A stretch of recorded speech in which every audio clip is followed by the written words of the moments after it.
Okay, folks. So, you know, it's that time of year again. It's coming up. Oh, yeah. Tax season. Everyone's favorite. Um, I don't know.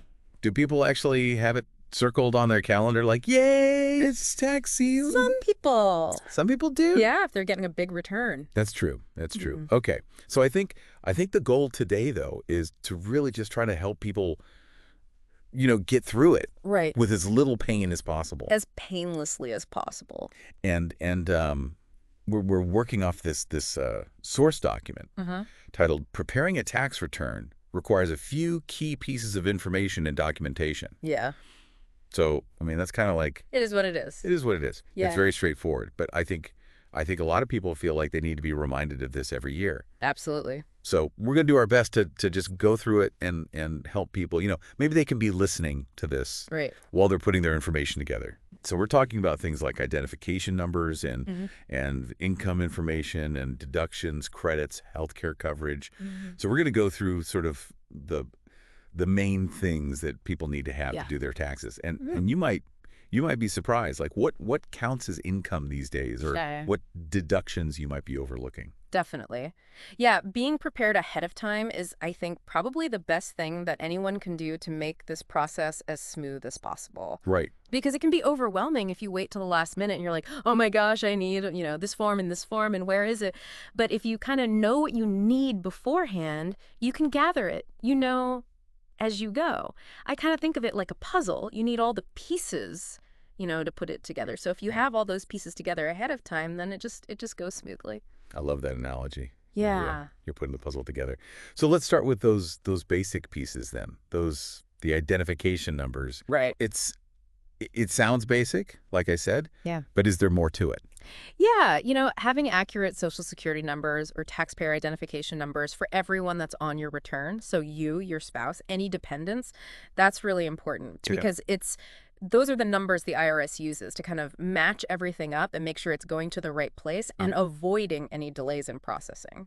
So you're saying if my number's wrong or my kid's number's wrong. Right. Or even if the name doesn't match up, like sometimes there's a misspelling or something. You're like, wait a minute, who is this person? The IRS is going to be very confused. Yeah, very confused. So we got to get those numbers right. Exactly. Okay.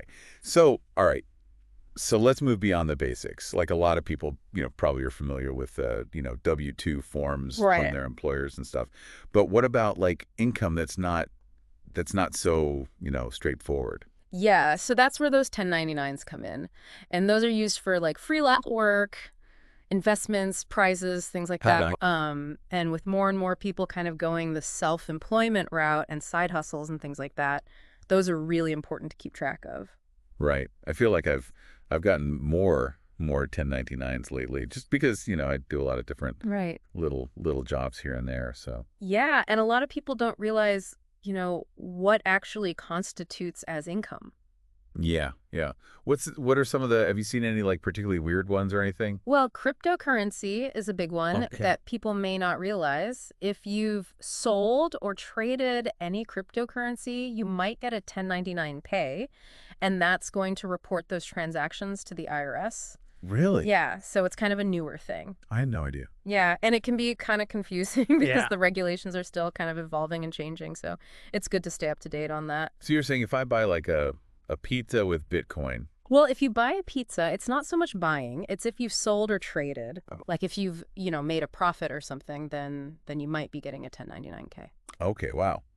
All right, so we've talked about the income, but what about the other side of it? Like how do we reduce our tax liability? Right, right. Like this is where deductions and credits come in, right? Yes, exactly. Exactly. So, yeah, deductions and credits are a great way to potentially lower your tax bill. Okay. And deductions, those lower your taxable income overall. So, that's the amount that you're actually going to be taxed on. Okay. And then credits, those directly reduce the amount of tax that you owe. So which one is better?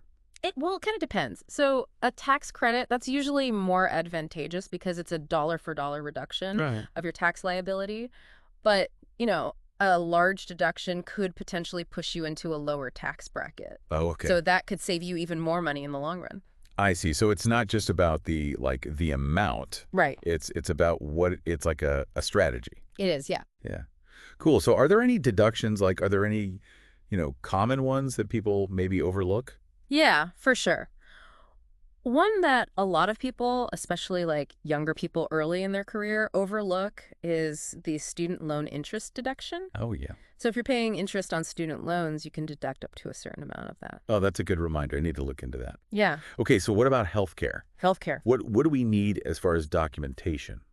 Right. So if you got your healthcare through the marketplace, you're going to need a 1095-A form. Okay. And that's basically to prove that you had coverage, to meet the requirements of the Affordable Care Act. And it also has all the information about, what kind of coverage you had and any subsidies that you received. Right. And I know this healthcare stuff is always like kind of Tricky. tricky, yeah. So is there anything else that we should be thinking about as far as getting our information together? Yeah. I mean, remember, the tax code is really complicated. Yeah. And there's lots of situations that could require different types of documentation, Right. beyond what we've talked about. So, for example, if you sold stocks, if you had real estate transactions, if you run a business, Right. all of those things are going to require some additional paperwork. So what you're saying is if I'm doing my taxes and I'm like, "Oh man, this is weird. Yeah. I should probably talk to a professional." Yes. Don't be afraid to reach out to a tax professional. Yeah. Especially if you've got something that's kind of complex or you're not sure about. Right. Better safe than sorry. Exactly. Exactly. All right. Well, I think we've covered a lot of ground here. What's the one thing you want our listeners to remember as they head into tax season? Just be prepared. Being prepared is really the key. Okay.